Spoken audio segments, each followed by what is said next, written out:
किसानों की बड़ी समस्या भंडारण से जुड़े होती है। इसलिए मेरी सरकार ने सहकारिता क्षेत्र में दुनिया की सबसे बड़ी भंडारण योजना पर काम शुरू कर चुकी है। किसान अपने छोटे खर्चे पूरे करने के लिए इसके लिए पीएम किसान सम्मान निधि के तहत उन्हें 3,20,000 करोड़ रुपये से ज़्यादा राशि दे सकती है।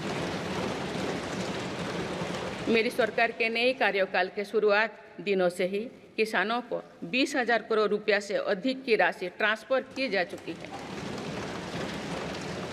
सरकार ने खरीफ फसलों के लिए एमएसपी में भी रिकॉर्ड वृद्धि की है।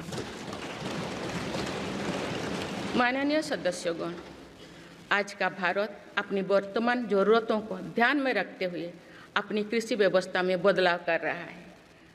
हम ज़्यादा से ज़्यादा आत्मनिर्भर हो और ज़्यादा से ज़्यादा निर्यात से किसानों की आमदनी बढ़े, इस सोच के साथ नीतियाँ बनाई गई है, निर्णय लिए गए हैं। जैसे भारत दलहन और तिलहन में दूसरे देशों पर निर्भरता कम करने के लिए देश के किसानों को हर संभव मदद दे रहे हैं। ग्लोबल मार्केट में किस तरह के फूड प्रोडक्ट की डिमांड ज़्यादा है, इसके आधार पर नई रणनीति बनाई जा रही है।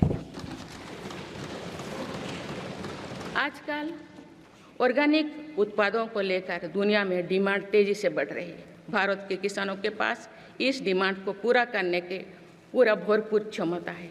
इसलिए सरकार प्राकृतिक खेती और इससे जुड़ी उत्पादों की सप्लाई चेन को सशक्त कर रही है। ऐसे प्रयासों से किसानों का खेती पर होने वाला खर्च भी कम होगा और उनकी आय भी और बढ़ेगी। माननीय सदस्यगण, आज का भारत दुनिया की चुनौतियां बढ़ाने के लिए नहीं बल्कि दुनिया को समाधान देने के लिए माना जाता है। विश्व बंधु के तौर पर भारत ने अनेक वैश्विक समस्याओं के समाधान को लेकर पहल की है।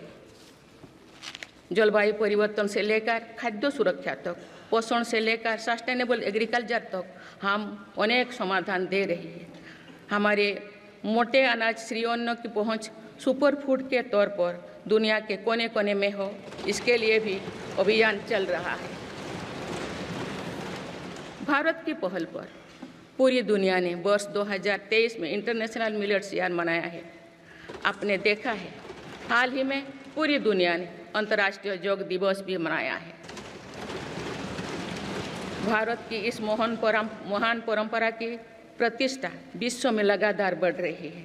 योग और आयुष को बढ़ावा देकर भारत एक स्वस्थ विश्व के निर्माण में मदद कर रही है। मेरी सरकार ने रिन्यूएबल एनर्जी की क्षमता भी कई गुना बढ़ाई है। हम जलवायु से जुड़े लक्ष्यों को निर्धारित समय से पहले प्राप्त करने की दिशा दिखा रहा है।